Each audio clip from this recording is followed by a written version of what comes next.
கர்த்தருடைய பரிசுத்த நாமத்திற்கு மகிமை உண்டாவதாக. இந்த நாளிலும் கர்த்தர் நம்மோடு பேசுகிற வார்த்தை 1 யோவான் 5வது அதிகாரம் 4வது வசனம். 1 யோவான் 5வது அதிகாரம் 4வது வசனம்.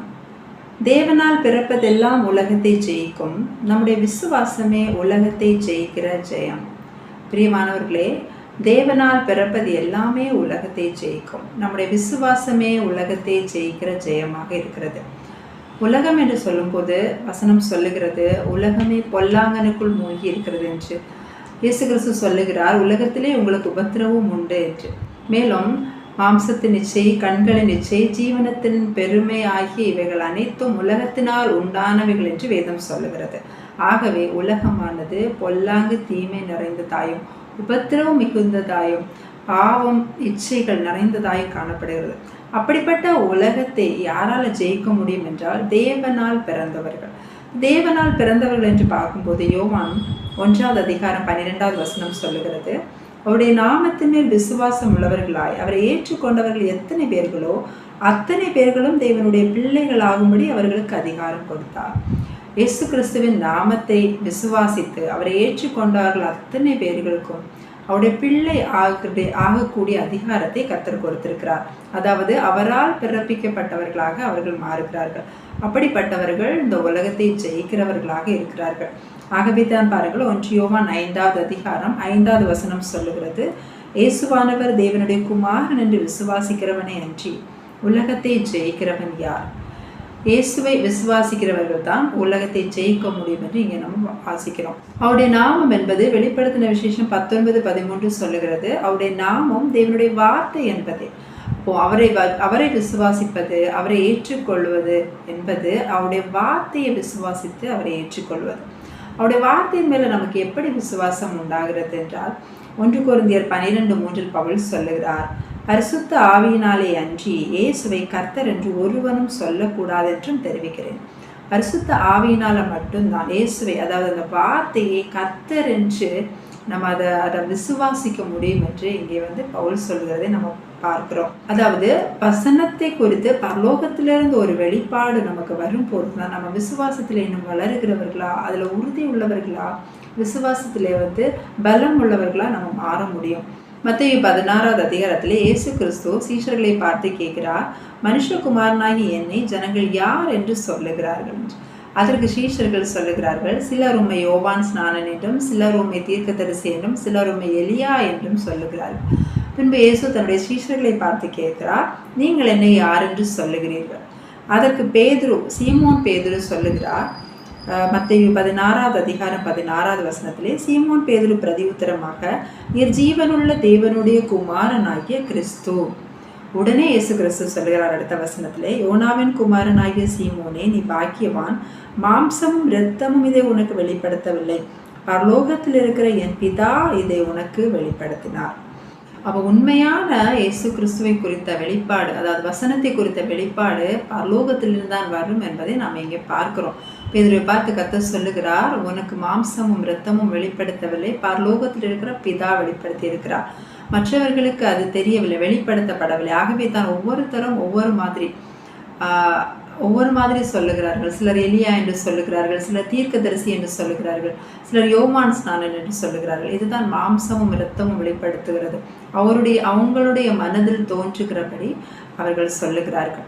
பேதுருவுக்கு இந்த வெளிப்பாடு இருந்ததுனால தான் இயேசு கிறிஸ்துவின் உபதேசத்தை குறித்து எல்லா சீஷர்களும், இது கடினமான உபதேசம், யார் இதை கேட்பார்கள் என்று முறுமுறுக்கும் போது இயேசு சீஷர்களை பார்த்து கேட்கிறார். யோவான் 6வது அதிகாரம் 67வது வசனத்திலே, அப்பொழுது இயேசு 12வரையும் நோக்கி, நீங்களும் போய்விட மனதா இருக்கிறீர்களோ என்று கேட்கும் போது பேதுரு சொல்லுகிறார். 6வது அதிகாரம் 68வது வசனத்திலே, சீமோன் பேதுரு பிரதித்திரமாக, ஆண்டவரே, யாரிடத்தில் போவோம்?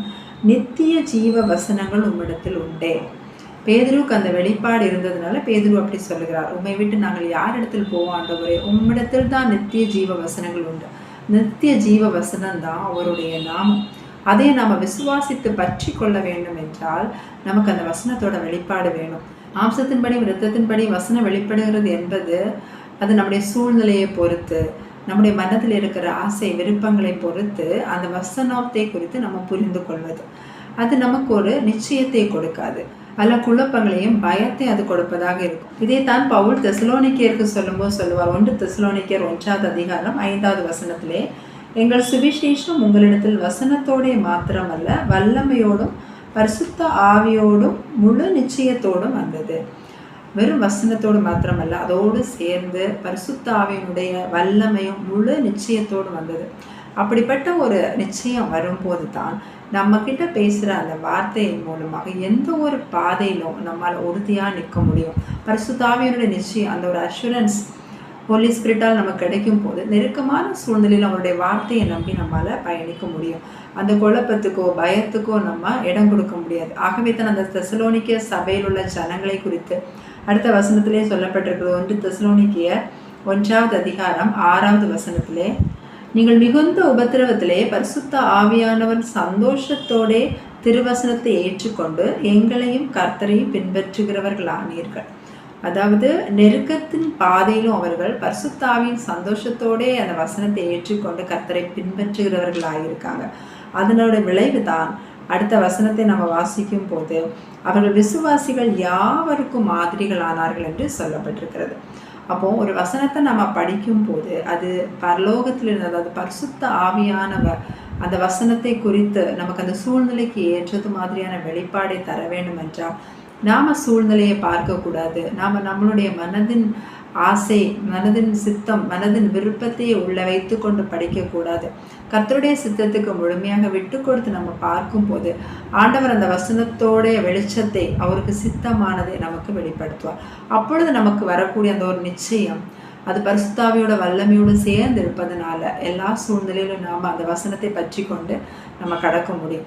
தாவீது கோலியாத்துக்கு முன்பாக நிற்கும் போது அந்த கோலியாத் இஸ்ரவேலின் சேனையை நிந்திக்கிறான். அவன் நிந்திக்கிற நிந்தனையை தாவீது கேட்கிறான். அப்பொழுது அவனுக்கு கர்த்தர் கொடுக்கிற வெளிப்பாடு தான், சிங்கம் கரடியே போன்றுதான் இந்த பெலிஸ்தியனும்.